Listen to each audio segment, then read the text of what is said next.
हाँ भाई।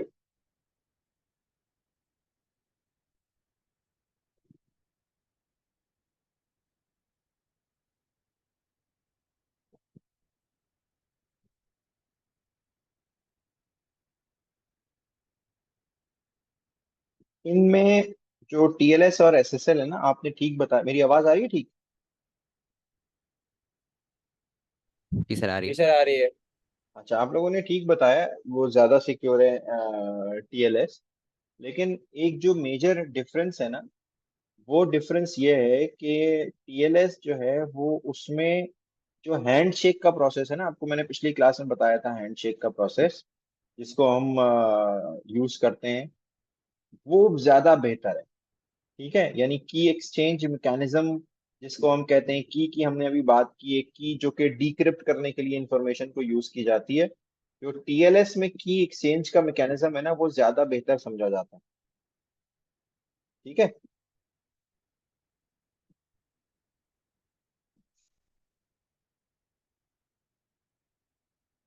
और बहुत सारे ऑब्वियसली इसमें मामलात हैं, लेकिन फिलहाल हमें उसकी जरूरत नहीं है।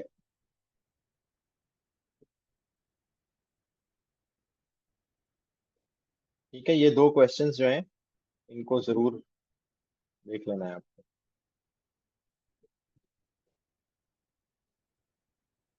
अब आ जाएं जी वेब ब्राउजर पे। वो वेब ब्राउजर क्या होता है?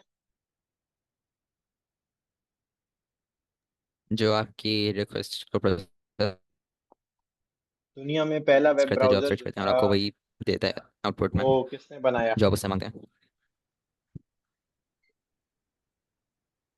पहला वेब ब्राउजर किसने बनाया? Microsoft Edge. अरे क्या हो गया माइक्रोसॉफ्ट एज के बच्चों? क्या हुआ सर, क्या हुआ सर? 2 सेकंड के लिए मैं आगे पीछे हो गया था। दुनिया में आगे भी हुए पीछे भी हुए, तो फिर तो वहीं पहुंच गए जहाँ थे। नहीं सर, असल में सर तो वो 2 सेकंड और 2 सेकंड जो आगे गया था, 2 सेकंड पीछे गया था सर, वो दोनों तो नहीं करते ना। वो जो तुम्हारे पीछे बैठा हुआ है अली, आराम से क्लास ले रहा है, तुम नहीं ले सकते आराम से एक ही नहीं जगह सर। बैठ? हाँ, सर वैसा हो ही नहीं। ये बात भी सही है। वो अपने जैसा है, तुम अपने जैसे हो। तुम मुझे ये बताओ कि वेब ब्राउजर दुनिया में सबसे पहला किसने बनाया? सर एक ये मैं इंसान ने बता चुका बनाया हूँ। था। किसने? जिसे आप पिछली क्लास में बनाया था। जिसने पिछली क्लास में बनाया था सर उसी ने जो, बनाया पहले। नहीं सर, आपने बताया था पिछली क्लास में। हाँ, ये बात तो मैंने ही तुम्हें बताई कि टिम। मैंने सर बताया टिम था। बर्नर्स ली मैंने। था ना, वो जो वेरी गुड। फाइल्स के बारे में हम करे जा रहा था, Tim Tim Berners Berner Lee, Tim Berners. Tim Berners Lee ने बनाया था। ठीक है, और उसकी वजह से जो ये इंफॉर्मेशन थी ना, उसका एक्सचेंज शुरू हुआ थ्रू अ वेब ब्राउजर। और पहला वेब ब्राउजर पब्लिक कब हुआ, यानी when was it made available for 1969। People to use? वो कब हुआ? 1969 में पहले ब्राउजर बना था ना। अरे यार, कहाँ पहुंच गए? टिम बर्नर्स ली ने 1989 में तो वेब बनाई है, वर्ल्ड वाइड वेब। उसी ओ। उसी चक्कर में उसने ब्राउजर बनाया। तो पूरा पहला ब्राउजर जो कि पब्लिक के लिए अवेलेबल था, वो 1969 में तुम ले गए। वही वो मैं 1989 में वो कर दिया। 1969 में, 68 69 में तो इंटरनेट की पैदाइश का वक्त है वो। वर्ल्ड वाइड वेब की पैदाइश का वक्त नहीं है। ठीक है, तो नाइनटीन नाइनटी पहला फोर पहला वेब ब्राउजर था 1994 95। और उसका नाम क्या था? एन Netscape. T S A Mosaic. और Netscape sir internet Netscape explorer. Netscape navigator. हाँ सर, ये भी बना था। और सर नक्शा मोसाइक और इंटरनेट एक्सप्लोरर मोजैक। 1995। अरे इतनी मुश्किल से मोज़ैक। पढ़ रहे हो तुम। हाँ, ये सारे ब्राउजर जो थे ना, वो इनिशियली उसी आर्किटेक्चर पे बेस्ड होते थे। उसको छोड़ दो अभी। जो पहला ब्राउजर पब्लिक जो था के लिए अवेलेबल था, इट वाज नेटस्केप नेविगेटर। ठीक है।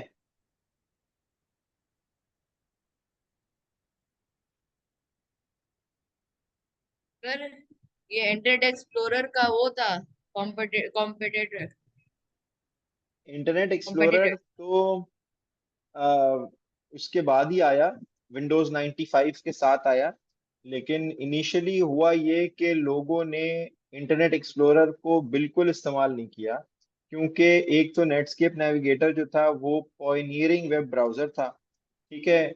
और इसने जो फैसिलिटीज, जो ऑप्शंस ऑफर किए लोगों को, वो इंटरनेट एक्सप्लोरर से बहुत ज्यादा थे। आज भी जब लोग इंटरनेट एक्सप्लोरर की बात करते हैं ना, तो उसका बहुत मजाक उड़ाया जाता है। इंटरनेट एक्सप्लोरर ठीक नहीं था, उसी वजह से माइक्रोसॉफ्ट एज भी नहीं चला। उसी वजह से माइक्रोसॉफ्ट ने पता नहीं कितने और ब्राउजर निकाले। वो कभी माइक्रोसॉफ्ट का ब्राउजर जो है ना, वो लोग इस्तेमाल नहीं करते। हालांकि ऑपरेटिंग सिस्टम माइक्रोसॉफ्ट का इस्तेमाल करते हैं, ऑफिस माइक्रोसॉफ्ट का इस्तेमाल करते हैं, बहुत सारी चीजें माइक्रोसॉफ्ट की इस्तेमाल करते हैं, लेकिन ब्राउजर माइक्रोसॉफ्ट का अभी तक उस तरह से, अभी तक भी वो उसकी मार्केट पेनिट्रेशन नहीं है जो कि बाकी और चीजों की है। आप में से भी अक्सर लोग कौन सा सर वेब ब्राउजर इंटरनेट इस्तेमाल एक्सप्लोरर को करते ही हैं? बना दिया गया था एज। जी, इंटरनेट एक्सप्लोरर को एज बना दिया गया था। तो आप में से ही कितने लोग जो हैं वो कौन सा वेब ब्राउजर यूज करते हैं? सर मैं सर मैं फायरफॉक्स सभी भी इंटरनेट लोग करता क्रोम हूँ, एक्सप्लोरर, करते क्रोम भी होंगे। करता हूँ, एज भी करता हूँ, ओपरा भी करता सर हूँ। एज, सर मैं एज इस्तेमाल करता हूँ सर, क्योंकि सर तुम उसके एज ऊपर इस्तेमाल वो करते हो, पेरेंट गार्डियन सेफ्टी लगा हुआ है सर। ठीक है। तो जो क्रोम है, उसके अलावा फायरफॉक्स है, उसके अलावा ओपरा है, उसके अलावा सफारी है, उसके अलावा एज है, उसके अलावा और बहुत सारे वेब ब्राउजर्स हैं जो लोग इस्तेमाल करते हैं माइक्रोसॉफ्ट विंडोज ऑपरेटिंग प्लेटफॉर्म पे। यानी ऑपरेटिंग सिस्टम माइक्रोसॉफ्ट का है, ब्राउजर कोई और इस्तेमाल करते हैं। तो ये इसी वजह से हुआ, क्योंकि इनिशियली ही इंटरनेट एक्सप्लोरर बहुत ज्यादा नहीं वो ले सका, ठीक है। अच्छा, अब हुआ ये कि नेटस्केप के बाद ना फौरन मोजिला आया। मोजिला ने फायरफॉक्स फिर बाद में लॉन्च किया, और उसके बाद इसका बहुत फियर्स कंपटीशन इंटरनेट एक्सप्लोरर से रहा। लीगल बैटल्स भी रही। ये इन्होंने माइक्रोसॉफ्ट पे केस किया कि आप अपने ऑपरेटिंग सिस्टम के साथ ब्राउजर शिप नहीं करेंगे। यानी माइक्रोसॉफ्ट ने तो विंडोज के साथ इंटरनेट एक्सप्लोरर देना शुरू कर दिया ना, which is obviously not a part of an operating system. Operating system जो है वो सिस्टम सॉफ्टवेयर है, एक वेब ब्राउजर जो है वो एप्लीकेशन सॉफ्टवेयर है। तो उन्होंने केस भी किया, फिर माइक्रोसॉफ्ट ने उसको अलग अलग भी किया, फिर उसको फ्री भी देना शुरू किया, एक्सेट्रा एक्सेट्रा। लेकिन हुआ ये कि क्योंकि नेटस्केप नेविगेटर इतनी बड़ी कंपनी नहीं थी, तो वो इतना ज्यादा बर्दाश्त कर नहीं पाई। तो 1995 से लेके 2007 2008 तक वो चलते रहे। लेकिन नेटस्केप नेविगेटर जो था वो 2008 में डिसकंटिन्यू हो गया। आई बात समझ में? ये सर उसके बाद सर याहू सबसे बड़ा बन गया था सर। अरे याहू तो कभी भी नहीं बना था बड़ा ब्राउजर। याहू ब्राउजर है ही नहीं। Yahoo search engine. Search engine है। याहू तो एक सर्च सर इंजन भी इससे नहीं था, मुझे याहू एक पोर्टल था। याद आया कि याहू एक पोर्टल याहू एक है ईमेल। अभी भी। याहू एक पोर्टल है, ईमेल नहीं है सिर्फ, ईमेल भी है। याहू एक पोर्टल है। पोर्टल हम किसे कहते हैं? पोर्टल हम कहते हैं डोरवेज टू द इंटरनेट। यानी पोर्टल समझते हो ना? अब तो तुम लोग पोर्टल को एवेंजर्स की टर्मिनोलॉजी में समझते होगे। तो पोर्टल ओपन होते हैं और पोर्टल से आप जा सकते हैं कहीं कहीं। सर मैंने क्या होते हैं? एवेंजर्स नहीं देखा। अरे, एवेंजर्स नहीं देखा तो तुमने पोर्टल का नाम तो सुना हो शायद। हैरी पॉटर पढ़ी है जी तुमने? सर, पोर्टल सर जो स्पेस चंद्र खुलता है सर। हाँ। तो पोर्टल होता है कि जिसको हम as entry points to the world wide web इस्तेमाल किया करते थे, ठीक है। अब नहीं करते। पोर्टल्स की मुख्तलिफ टाइप्स होती हैं, horizontal portal, vertical portal, affinity portal, ठीक है।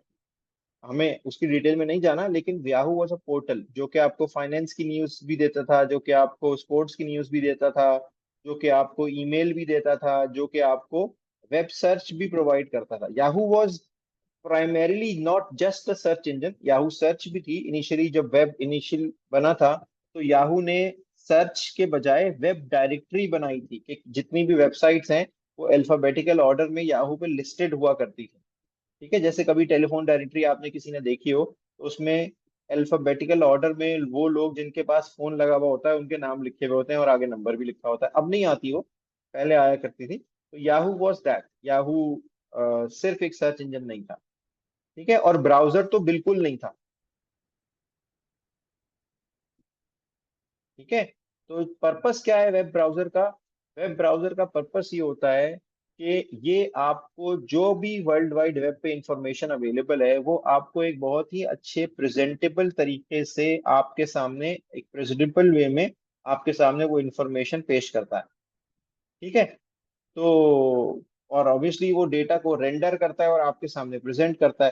पहले वेब ब्राउजर से पहले ये सारी इंफॉर्मेशन आप कंसोल पे देखा करते थे। कंसोल याद है ना, हमने सीएमडी या कमांड प्रॉम्प्ट या वो सारी चीजें हमने बार बार देखी। तो अब आप सोचो कि उस पे वो सारी इंफॉर्मेशन टेक्स्ट की फॉर्म में लिखी भी हो, या आज जब आप ब्राउजर का कोई भी पेज ओपन करते हैं, ब्राउजर में कोई वेब पेज, तो उसमें टेक्स्ट भी है, इमेजेस भी हैं, उसमें इंटरेक्शन भी हो रहा है आपका वेब पेज के साथ। तो वो वेब पेज जो है वो अपने आप को एडजस्ट भी कर रहा है, यानी कि वो एडजस्टेबल है। जिस स्क्रीन साइज पे उसको आप ओपन करते हैं वो उस स्क्रीन साइज के साथ एडजस्ट हो जाता है।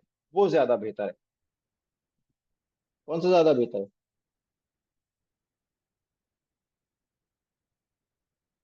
ब्राउजर ही बेहतर होगा। नहीं, सर नहीं, जो ब्राउजर ही एडजस्ट है। ज्यादा बेहतर है। ठीक है, और इसीलिए चल भी रहा है। तो और उसके साथ साथ बहुत सारी कंपनीज आई, गूगल वगैरह, ये सब आप जानते हैं कि ये क्या है। तो ब्राउजर में काफी सारी चीजें होती हैं। वो क्या क्या चीजें होती हैं? एक एड्रेस बार होता है जहाँ पे आप एड्रेस लिखते हैं उस वेबसाइट का जहाँ पे आपको जाना होता है, उसका यूआरएल आप लिखते हैं। उसके अलावा एक हिस्ट्री होती है जिसमें आपने जो जो भी वेबसाइट्स विजिट की होती हैं उन सब का लॉग वहाँ पे मेंटेन किया जा रहा होता है। It also allows you to bookmark web pages. Bookmark क्या होता है? कभी वो बुकमार्क आप किया एक है अपनी कोई कि आप पेज? वेबसाइट, सेव एक कर वेब ले। पेज सेव कर लेते हैं। आप जी सेव कर सर। लेते हैं, उसका यूआरएल सेव कर लेते हैं, और ये आप शॉर्टकट की इसकी होती है कंट्रोल डी। कंट्रोल डी से आप कोई भी वेब पेज बुकमार्क में डाल सकते हैं। ठीक है, वो इसलिए ताकि आपको रेडी रेफरेंस के लिए वो चीजें अवेलेबल हो। अब जो ब्राउजर्स आ रहे हैं हमारे पास, they also allow us to open multiple tabs at a time. ठीक है, पहले ऐसा नहीं होता था। पहले एक वेब ब्राउजर एक विंडो होती थी। तो ऑब्वियसली फिर किसी के जहन में ये आया कि भाई ये टैब्ड इंटरफेस या टैब्ड ब्राउजर हो सकते हैं। तो now it helps you browse multiple websites at a single point in time. ठीक है, तो इसीलिए ये टैब्ड या टैब्स का कॉन्सेप्ट जो है वो आया। और फिर कुकीज। और कुकीज जो है वो आपकी इंफॉर्मेशन, जो आप जिस पेज पे जाते हैं, जिस तरह के प्रेफरेंसेस यूज करते हैं, वो आपके सिस्टम पे स्टोर कर लेती है उस वेबसाइट के हवाले से, ताकि आप जब वो पेज दोबारा ओपन करें तो वो आपकी प्रेफरेंस के हिसाब से ही ओपन। तो कुकीज जो है वो ये वाला काम करते हैं। क्लियर है ये? इसमें वाइट क्यों कहते हैं कभी कभार? क्या? जी सर। कुकीज में कभी कभार वायरस भी तो कहते हैं। जी बिल्कुल ऐसा होता है, क्योंकि होता ही है कि कुकीज जब आप अपने सिस्टम पे स्टोर करते हैं, यानी उनको अलाउ करते हैं अपने सिस्टम पे थोड़ी सी स्पेस, तो बाज दफा कुकीज के भेस में या कुकीज का रूप धार के ऐसी मिलिशियस इंफॉर्मेशन भी आ जाती है जो कि आपके सिस्टम के लिए नुकसानदेह हो सकती है। तो इसलिए कुकीज को जरा सा अवॉइड करने की कोशिश की जाती है, वरना तो कोई ऐसी बात नहीं है। It gives you a good user experience as well. It helps enhance the user experience as well. Okay. ठीक है, ये सब चीजें आपको पता है। ये नेविगेशन बटन्स होते हैं। ये एक मॉडर्न क्रोमियम बेस्ड ब्राउजर है। क्रोमियम बेस्ड ब्राउजर अब जो है वो एज भी है क्रोमियम बेस्ड। वो माइक्रोसॉफ्ट माइक्रोसॉफ्ट कह रहा हूँ, मोजिला फायरफॉक्स भी है। वो ये क्रोम तो है ही क्रोमियम बेस्ड। क्रोम तो निकला ही क्रोमियम से है। तो क्रोमियम आर्किटेक्चर जो है ना ब्राउजर्स के लिए, वो एक बड़ा अच्छा ओपन सोर्स आर्किटेक्चर है जो कि इस्तेमाल किया जा रहा है। तो उसमें इस तरह के नेविगेशन बटन्स होते हैं, ये टैब होता है, एड्रेस बार होता है, यहाँ पे सेटिंग्स के ऑप्शंस होते हैं इस तरह से। और जो वेब पेजेस हैं वो बाज दफा आप थंबनेल्स की फॉर्म में भी प्रेजेंट हुए हुए होते हैं। ठीक है, और भी बहुत सारी चीजें हो सकती हैं। सेटिंग्स यहाँ पे भी है कभी कहीं कहीं। ठीक है, यहाँ नीचे न्यूज फीड भी आ रही हो सकती है कभी। ये सारी चीजें ऑब्वियसली इनहेंस करती हैं यूजर का ब्राउजर के साथ इंटरेक्शन। ठीक है, तो मेरा ख्याल है हम अभी यहीं तक रखते हैं। कोई चीज ऐसी जो समझ में ना आई हो?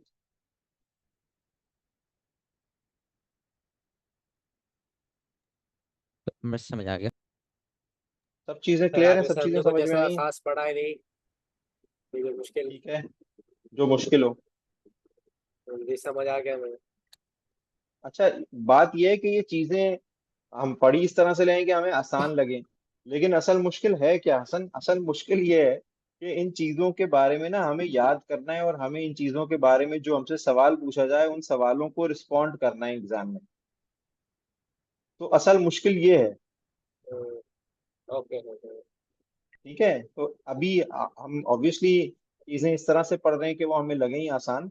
और इसके बाद मैं अभी ये देख ही रहा था कि इसके बाद बस एक चैप्टर और रह गया है, ऑटोमेटेड एंड इमर्जिंग टेक्नोलॉजीज।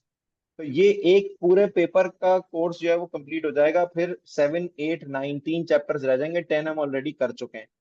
तो हमने करना ये है कि एक दफा हम इसको गो थ्रू कर लें जरा सिलेबस को, हमें आइडिया हो जाएगा कि इस पूरे सिलेबस में है क्या क्या। फिर हम जब इसके टॉपिकल्स और इसके हम कोशिश कर रहे हैं थोड़ा थोड़ा सा एक्सप्लोर करें, लेकिन एक्सटेंसिवली फिर हम जब इसके टॉपिकल्स और इसके पास्ट क्वेश्चंस एक्सप्लोर करना शुरू करेंगे ना, तो हमें और बेहतर आइडिया होता रहेगा, और फिर हम उस तरह से रिवाइज भी करते रहेंगे। ठीक है, तो होपफुली नवंबर तक ये काम हो जाएगा हमारा, कि हम ये सब कवर कर चुके हैं। दिसंबर तक हम और कुछ प्रोग्रामिंग की जो एक्सरसाइजेज हैं वो भी कर लेंगे, और फिर हम टॉपिकल्स और सारी जो एग्जाम बेस्ड क्वेश्चंस है ना वो कंटिन्यूसली उसको करना शुरू करेंगे, ताकि हमारी ये 4 महीने 5 महीने इनकी प्रैक्टिस हो जाए और हम बहुत ही अच्छी तरह से एग्जाम देने की पोजीशन में आ जाए। क्लियर है? बात समझ में आ रही है? हमें जब एक पूरा ओवरव्यू मिल जाता है ना कोर्स का, तो हमारे लिए फिर बड़ी आसानी हो जाती है, हमें पढ़ना आ जाता है, उसको खुद से भी पढ़ सकते हैं आसानी से एक दफा जब हम गो थ्रू कर लें तो। क्या कहते हो समी? जी।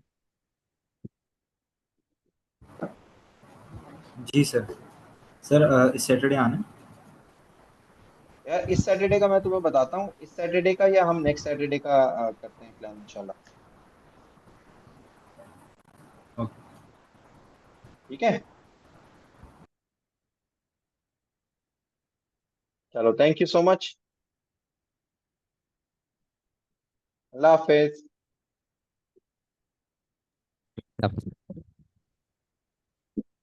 हाँ बिल्कुल अल्लाह अली, मैं हाफिज। रिकॉर्डिंग्स अल्लाह हाफिज इंशाल्लाह सर। कोशिश करता हूँ अभी अपलोड कर दूँ, वरना कल इंशाल्लाह रिकॉर्डिंग्स अपलोड कर दूँ।